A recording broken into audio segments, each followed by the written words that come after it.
नमस्कार, न्यूज 18 राजस्थान के special show जय गोवर्धन में आपका स्वागत है। मैं हूं आपके साथ प्रियंका राय। हर साल कार्तिक माह के शुक्ल पक्ष की प्रतिपदा तिथि को गोवर्धन की पूजा की जाती है। इस साल 13 नवंबर शुक्रवार के दिन गोवर्धन पूजा की जाएगी। ये त्योहार मुख्यतः भगवान श्री कृष्ण को समर्पित है। गोवर्धन पूजा के बाद अन्नकूट उत्सव भी मनाया जाता है, जिसमें भगवान कृष्ण को 56 भोग लगाए जाते हैं। सनातन धर्म में गोवर्धन पूजा का विशेष महत्व है। मुख्यतः गोवर्धन पूजा दिवाली के 1 या 2 दिन बाद की जाती है, जिसमें गाय के गोबर से भगवान श्री कृष्ण का चित्र बनाया जाता है। ऐसे में यदि आप गोवर्धन पूजा के दिन कुछ उपाय अपनाते हैं तो इससे नकारात्मक ऊर्जा को अपने घर से दूर भगा सकते हैं। आइए जानते हैं क्या है वो खास उपाय, क्या है कथा, कौन से उपाय करें आप, क्या है पूजन की विधि। तमाम सवालों के जवाब जानने की कोशिश करते हैं। हमारे साथ खास मेहमान जुड़े हुए हैं। डॉक्टर पूजा भाटिया हमारे साथ हैं, ज्योतिषाचार्य, और साथ ही साथ हमारे साथ पारुल जी भी हैं, ज्योतिषाचार्य हैं। शुरुआत पूजा जी आप ही से करते हुए जी, क्योंकि लोग उपाय जानना चाहते हैं। पूजा पाठ कैसे करें, पूजा पाठ क्या है उपाय? जी देखिए, गोवर्धन पूजा की यदि हम विशेष महत्व की बात कहें तो इसको अन्नकूट दिवस के नाम से भी जाना जाता है। और ये दिन स्पेशल दिवस होता है जहां हम कहते हैं कि हम कृष्ण जी की लीलाओं को देखते हैं और कृष्ण जी को प्रसन्न करने के उपाय करते हैं। यदि मैं पौराणिक कथाओं की यहाँ पे बात करूँ तो इंद्रदेव ने एक बार घमंड के कारण ब्रज भूमि में मूसलाधार वर्षा कर दी थी और ब्रज भूमि के जितने भी लोग थे बहुत परेशान हो गए थे। तो ऐसे में कृष्ण जी ने गोवर्धन पर्वत को अपनी सबसे छोटी उंगली पर उठा लिया था और ब्रज भूमि के जितने भी लोग थे उनको उसके नीचे शरण दी थी और उन्होंने 7 दिन तक गोवर्धन पर्वत को अपनी उंगली पर उठाए रखा। और इस चीज़ को देखने के बाद इंद्र जी का जो घमंड था वो चूर हुआ और उन्होंने श्री कृष्ण से माफ़ी मांगी और उसके बाद ब्रज भूमि में खुशहाली आई। तो ये तो है इसकी पौराणिक कथा। अब हम बात करते हैं कि ऐसे कौन से उपाय करने चाहिए घर में कि इससे हमारे घर में धन धान्य की वर्षा हो। तो देखिए, गोवर्धन पूजा में आपको क्या करना है, गाय के गोबर से आप एक गोवर्धन पर्वत छोटा सा बना के उसकी पूजा कर सकते हैं। साथ ही आप क्या कर सकते हैं, यदि आपके घर में नकारात्मक ऊर्जाएं हैं तो आप क्या कर सकते हैं, उस गोवर्धन पर्वत को यदि आप जला के उसके उपले का धुआं यदि आप पूरे घर में करेंगे तो आपके घर की नेगेटिविटी जो है वो घर से दूर हो जाएगी और पॉजिटिव वाइब्रेशंस आएंगी। इसके साथ ही आप तुलसी पे यदि आप अखंड दिया जलाते हैं गोवर्धन पूजा वाले दिन तो ये भी बहुत शुभ माना जाता है और कहा जाता है कि यदि आप पूरे महीने तुलसी पर इसमें दिया जलाएंगे तो आपके घर में धन धान्य की वर्षा होगी। गोवर्धन पूजा वाले दिन आपको क्या करना है, अपने घर के मुख्य द्वार पर आप जो है 5 दिए जलाइए। 5 दिए जो होते हैं सुख समृद्धि के होते हैं, अहंकार को कम करते हैं, घमंड को कम करते हैं और आपके घर में पॉजिटिविटी लेकर आते हैं, सकारात्मक ऊर्जाएं लेकर आते हैं। तो पूजा जी ने बताया कि कैसे पूजन पाठ करें। पारुल जी आप ये बताइएगा कि इस त्योहार को मनाते क्यों हैं, क्या है इसकी मान्यता, और साथ ही साथ ये भी बताइएगा कि क्या करें और क्या ना करें। देखिए, जो हमने अपने सनातन धर्म में पढ़ा है, किताबों में, पौराणिक कथाओं में हमने पढ़ा है, उसमें तो ये बताया गया हमको कि कृष्ण जी ने गोकुल वासियों को एक बार कहा था कि आपको गोवर्धन पर्वत की पूजा करनी है। इस वजह से सभी गोकुल वासियों ने पूजा करनी स्टार्ट करी गोवर्धन के जो पर्वत की। इस वजह से हमारे इंद्र देव थे वो नाराज़ हो गए थे, राजा जिनको हम मानते हैं, उन्होंने मूसलाधार बारिश शुरू कर दी, वर्षा शुरू कर दी और इस अहंकार में उन्होंने इतने दिन वर्षा करी कि हमारे कृष्ण जी को भी कहीं ना कहीं गुस्सा आ गया। उन्होंने गोकुल पर्वत को अपनी उंगली पर, छोटी उंगली पर उठाया और 7 दिन तक ये उनका चला था, जितना भी क्रोध था और उनका अहंकार था 7 दिन के अंदर अंदर ख़त्म हुआ। इंद्रदेव ने माफ़ी मांगी हमारे कृष्ण जी से। उसके बाद से हमारे गोवर्धन पर्वत की पूजा की जाती है। गोकुलवासी और मथुरा में इसको बहुत ही धूमधाम से मनाया जाता है। लोग हमारी गाय को और हमारे कृष्ण जी को उस दिन उपहार देते हैं और मेन इसको अन्नकूट के नाम से भी जानते हैं। 56 भोगों का इधर भोग लगाए जाते हैं कृष्ण जी को, जिसमें खट्टा, मीठा, नमकीन सब कुछ मिक्स होता है। मठरी हो गई, हमारी चटनी हो गई, हर तरीके का भोग। जैसे आजकल लोग कुरकुरे, कोल्ड ड्रिंक, ये सब जो कृष्ण जी को रखते हैं ये मत रखिएगा प्लीज़, क्योंकि अगर आप इंग्रेडिएंट्स पढ़ेंगे तो उसमें जिंजर, गार्लिक सब होता है, तो ये आप कृष्ण जी को भोग नहीं लगा सकते हैं। घर से बनाइए, घर की चटनी हो, यानी आम की चटनी अगर आप बना सकते हैं तो बहुत ही शुभ लेकर आएगा। आपको गाय के जो गोबर होता है उसका आपको गोवर्धन पर्वत बनाना है, कृष्ण जी बनाने हैं। हमको कभी भी घर के अंदर नहीं बनाना होता है, ये जो भी कृष्ण जी का चित्र हम बनाते हैं हमको बाहर बनाना है, बरामदे में जो आपका आंगन है आपको वहाँ बनाना है। फूलों से सजाते हैं, धूप बत्ती करते हैं उसकी, हम पूरी सुंदर सुंदर रंगोली भी सजाते हैं। आजकल तो बच्चों को भी कितना शौक है, तो बच्चे भी उसको सजाते हैं। जो आर्ट एंड क्राफ्ट करते हैं बच्चे, क्रिएटिव हैं, तो वो भी बहुत अच्छा उनको सजाते हैं। गोवर्धन पे एक ऊपर मोर पंख इस बार ज़रूर रखिएगा, बहुत शुभता लेकर आएंगे आपके घर में। रही बात नकारात्मक ऊर्जा की, तो वही आप उपला जलाइए, उसमें कपूर 2 डाल दीजिए और ये पूजा करने के बाद कीजिएगा, वो पहले नहीं करना है आपको। भोग 56 भोग आपको जो बनाने हैं उसमें मिठाई ज़रूर रखना, मठरी ज़रूर रखनी है आपको, चटनी रखनी है। उसके बाद कोई सब्जी ज़रूर रखें, जैसे कि सीताफल की होती है। लोग औजारों की पूजा करते हैं अपने, जो भी लोग मैकेनिक का काम करते हैं या फिर प्लम्बर हैं, जो भी आप कार्य करते हैं, अगर आप टीचर भी हैं, आप अगर अपने कैमरास, मीडिया जो हो गई, अपने कैमरास की, एंकर अपने क्या कहते हैं माइक की, इनकी पूजा होती है। आप विशेष उनसे अपना उपहार मांग सकते हैं। उपहार में आप शुभता मांगिए, अपना आने वाला अच्छा समय मांगिए, क्योंकि आज कृष्ण जी देने के मूड में होते हैं तो वो दे के ज़रूर जाते हैं। गाय को उस दिन नहलाइए ज़रूर, अगर आपके घर में नहीं है आप जाइए, आप सफ़ेद गाय को नहलाएं, उनका आशीर्वाद लें, उनको वस्त्र ज़रूर पहना कर आएँ, आज के दिन टीका लगा कर आएँ चंदन का। तो देखिए कैसे गाय भी माता हमारी खुश होंगी और आपके काम कितनी जल्दी बनना स्टार्ट हो जाएंगे। एक छोटा सा मैं उपाय बताऊँगी, ज़रूर कीजिए, बहुत ईजी है। जो हमारा बरगद का पेड़ होता है उसकी छाल होती है, कोई भी बीमार व्यक्ति है वो लेकर आए अपने घर में, उस छाल को उबालिए पानी में, उस पानी से स्नान कीजिए 41 दिन तक। देखिए कोई भी बीमारी होगी आपकी ज़रूर दूर होगी और आपके घर में आने वाला समय भी नेगेटिविटी है, उसी पानी से आप पोछा लगाइए, वो भी दूर हो जाएगा। और जो 5 दियों की भी बात की है पूजा जी ने, तो मैं बता दूं, एक दिया जो होता है उसमें से आप पीपल के पेड़ के नीचे या फिर बरगद के पेड़ के नीचे ज़रूर जला के आइएगा। वहाँ पे दही का लेप लगाना है आपको, उसके बाद सिंदूर लेना है, आप लेप लगाइए और अपनी इच्छा जो है एक सफ़ेद रंग की पर्ची पे लिख के वहीं पे छोड़ कर आइए। वो इच्छा देखिए कितनी जल्दी पूर्ण होती है आपके।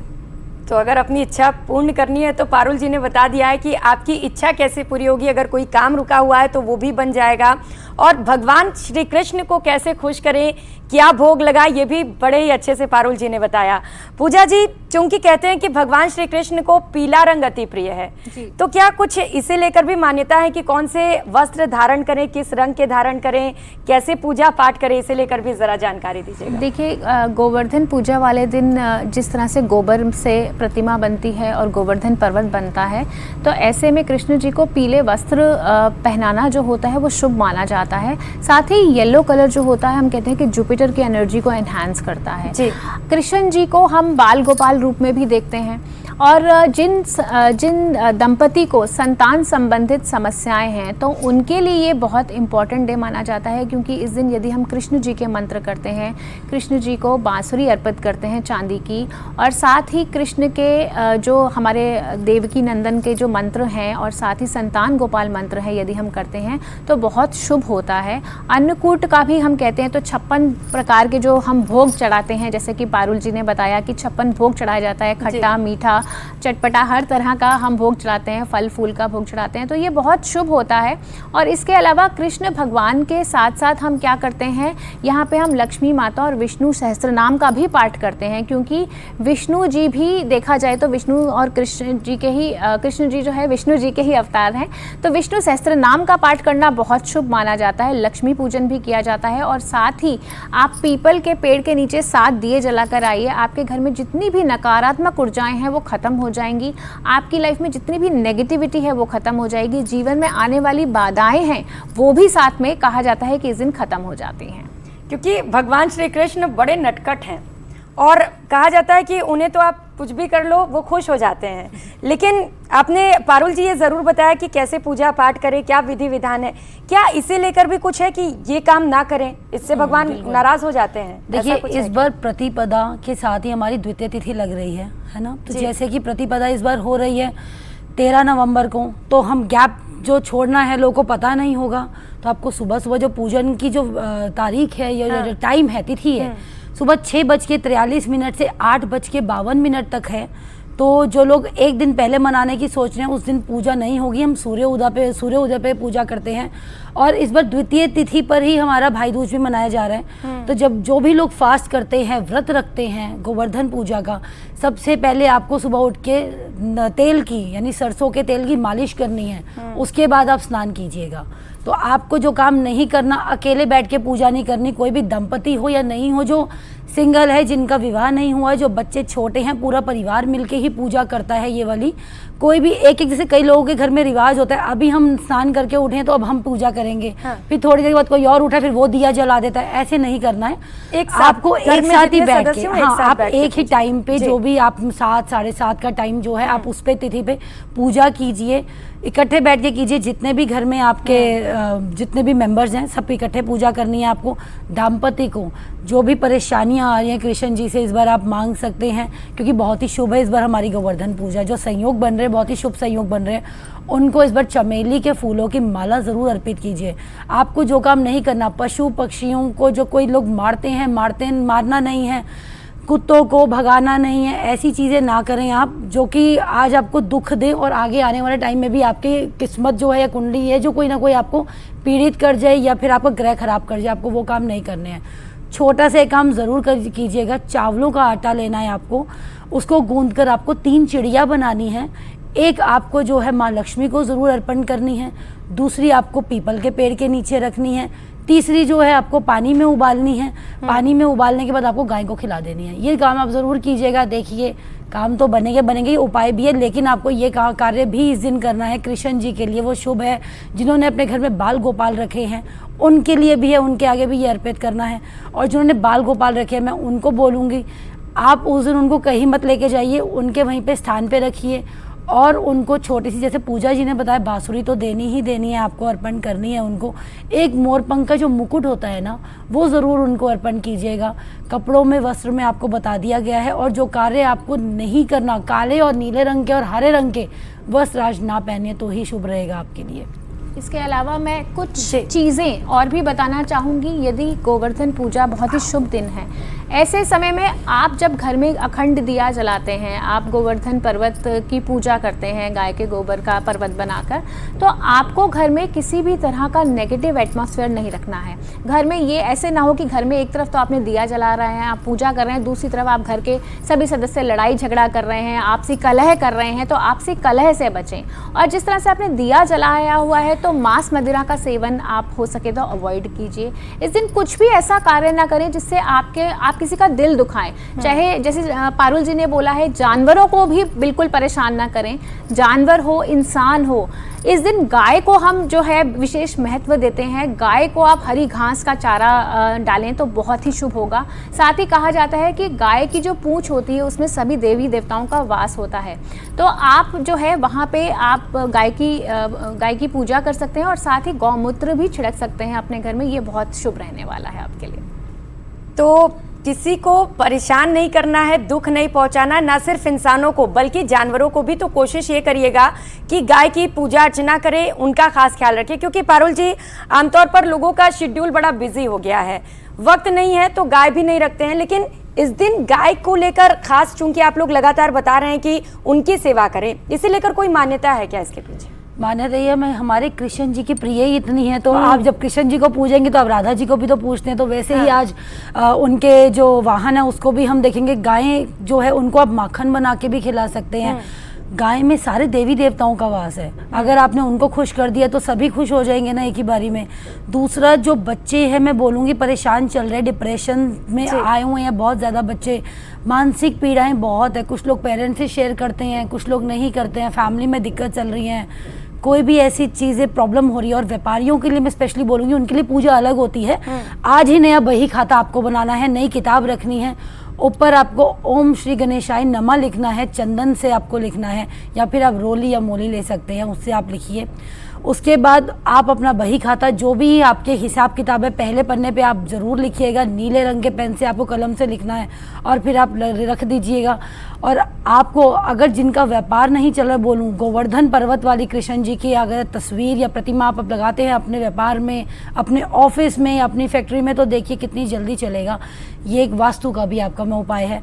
और एक आपको छोटा से बात बोलूँ, जो दिया आपको जलाना है वो आपको उत्तर दिशा में जलाना है, तो बड़ा वाला जो दिया है वो आपको उत्तर दिशा में जलाइएगा। नंदी बैल हमारे शिव जी की भी प्रिय है, हमारे कृष्ण जी की भी प्रिय है, तो आपको उनकी सेवा करनी और गले में उनके घंटी ज़रूर बांध के आइएगा सफ़ेद गाय के।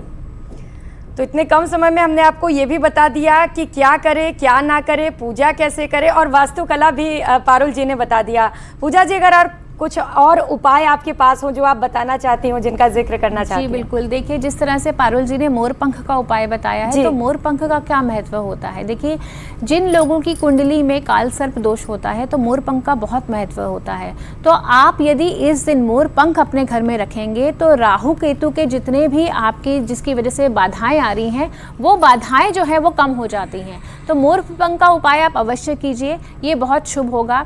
इसके साथ ही आप क्या कीजिए, कृष्ण जी के जितने भी बाल स्वरूप हैं उनको, छोटे छोटे बच्चों को यदि आप टॉफ़ियाँ मिठाइयाँ बांटेंगे खुश होकर मंदिर में जाके, तो ये भी बहुत शुभ होता है। कहता है कि इससे भी कृष्ण जी बहुत ज़बरदस्त खुश होते हैं। और आप जो है देखिए डायरेक्शन का बहुत ध्यान रखने की ज़रूरत है कि जहाँ भी आप पूजा करें, अखंड दिया जलाएं, वो डायरेक्शन जो है आपकी north west north east direction ही होनी चाहिए जब आप पूजा करते हैं।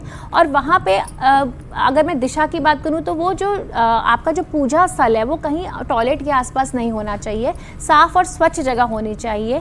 इसका विशेष ध्यान रखिएगा क्योंकि पूजा में हम डायरेक्शन का बहुत ज़्यादा ध्यान रखते हैं। तो डायरेक्शन का ख्याल ज़रूर रखिएगा पूजा के दौरान। पारुल जी, चूंकि दिवाली के दिन साफ सफाई का बड़ा ही विशेष महत्व होता है, गोवर्धन पूजा में भी ऐसा है क्या? हाँ जी बिल्कुल है जी। इस दिन आपको गौमूत्र से बिल्कुल साफ करना चाहिए अपना। हाँ। जहाँ पर भी आप पूजन कर रहे हैं वो ही नहीं, अपने घर को भी आप एक बार मैं बोलूँगी ज़रूर क्लीन कीजिए, पोछा लगवाइए अपने घर में। और हो सके तो आपके घर में जो भी लोग काम करते हैं, कार्य करते हैं, छुट्टी दे दीजिए उनको भी आराम दे दीजिए। आज का जो दिन होता है ना वो मेनली अगर मैं बोलूँ तो लेबर क्लास के लोगों के लिए ज़्यादा मान्यता भी रखता है, क्योंकि एक तो शनि भी हमारे इस बार आए हुए हैं, मार्गी हुए हैं, और कृष्ण जी भी जहाँ तक हमें औजारों की पूजा करते थे उस दिन छुट्टी भी मिलती है हमारे लेबर क्लास को, अगर आपको पता हो तो उस दिन उनको छुट्टी दीजिएगा।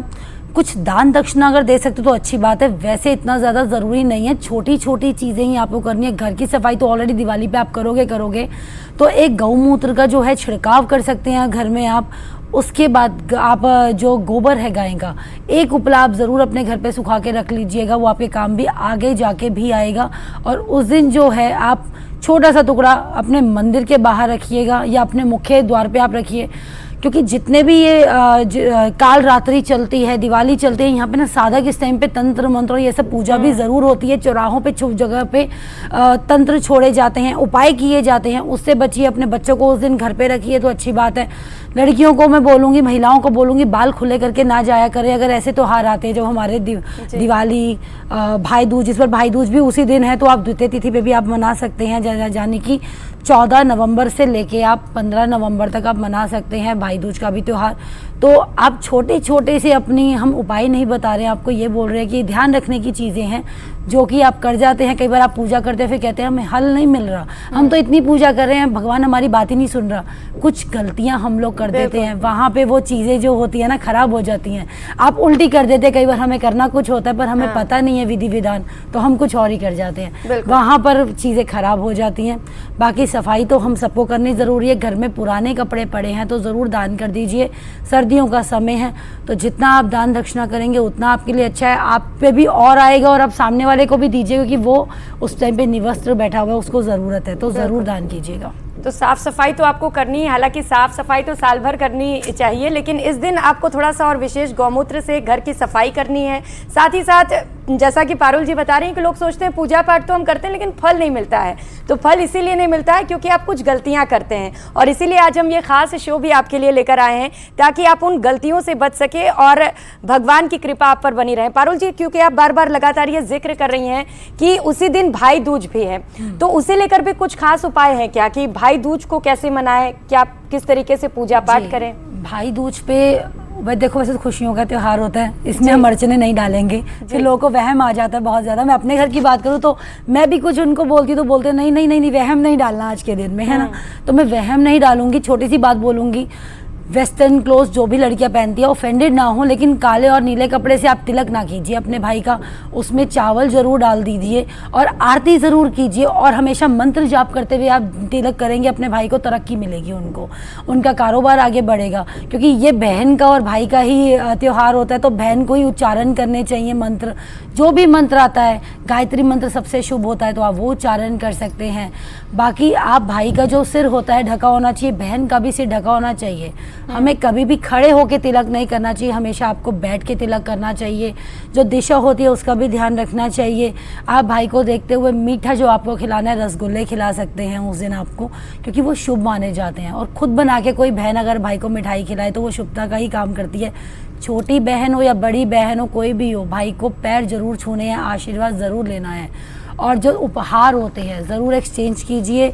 और जो उसका समय है तिलक का, वैसे तो 14 नवंबर को ही शुरू हो जाएगा, सूर्योदय पे ही हम करते हैं, तो 14 नवंबर 2:56 पे अब शुरू हो जाएगा, और अगले दिन ये रहने वाला है 1:57 तक। तो आप इन बिटवीन आप आराम से कभी भी कीजिए, कैसे भी कीजिए, कोई वहम वाली बात नहीं है, शुभ ही रहेगा।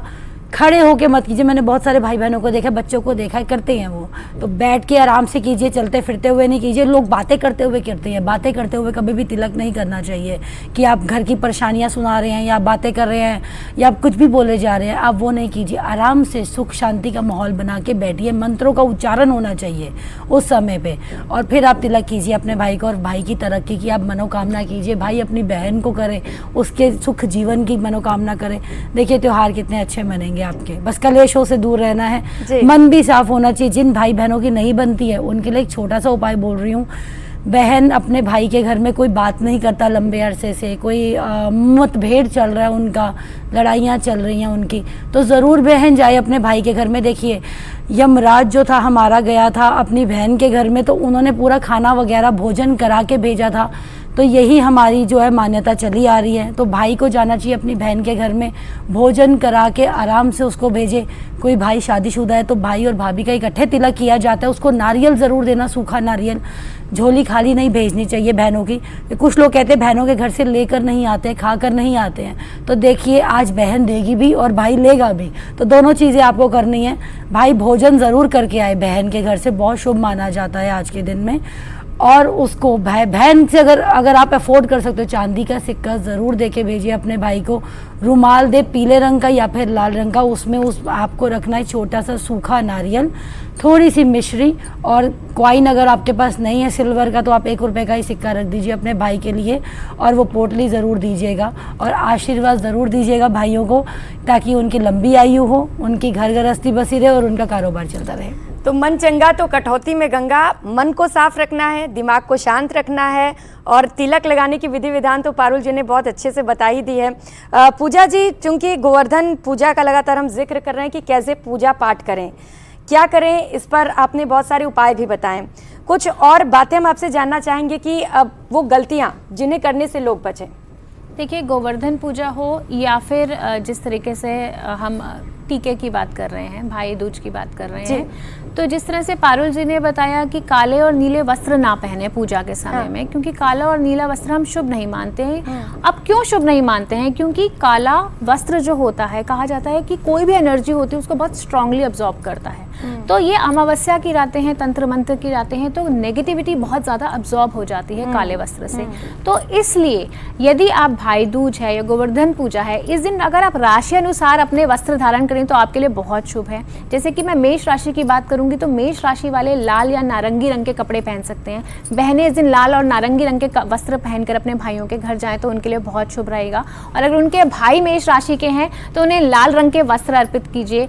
कुछ आप तांबे की मूर्ति अर्पित कर सकते हैं, लाल मूंगा अर्पित कर सकते हैं, उनके लिए बहुत शुभ रहेगा।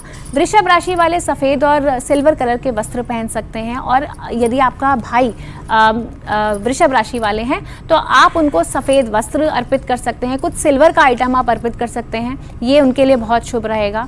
मिथुन राशि की यदि हम बात करें तो मिथुन राशि वाले हरे रंग के वस्त्र पहने, इनके लिए बहुत शुभ रहेगा। अर्दी शेड जितने भी होते हैं, ब्राउन और ग्रीन कलर बहुत शुभ रहते हैं। और अगर आपका भाई मिथुन राशि का है तो आप उनको हरे रंग की चीज़ें, कुछ भी हरा मूंगा आप उन्हें गिफ्ट कर सकते हैं, या फिर आप हरे रंग की कोई भी वस्तु, कोई सीनरी वगैरह भी गिफ्ट कर सकते हैं, वो भी, या फिर कोई पढ़ाई लिखाई से संबंधित ठीक है। चीजें भी तो गिफ्ट कर अलग सकते अलग हैं। राशि कैसे करें पूजा पाठ, कौन कौन से करें उपाय जिससे कि भगवान श्री कृष्ण हो खुश, क्योंकि गोवर्धन का पर्व होता है यह भगवान श्री कृष्ण को खुश करने के लिए। बहुत शुक्रिया आपका पारुल जी और पूजा जी हमारे साथ जुड़ने के लिए और ये बताने के लिए कि कैसे लोग भगवान की पूजा करें, आराधना करें और उन्हें खुश करें। इस खास पेशकश में फिलहाल इतना ही। मुझे दीजिए इजाजत। नमस्कार।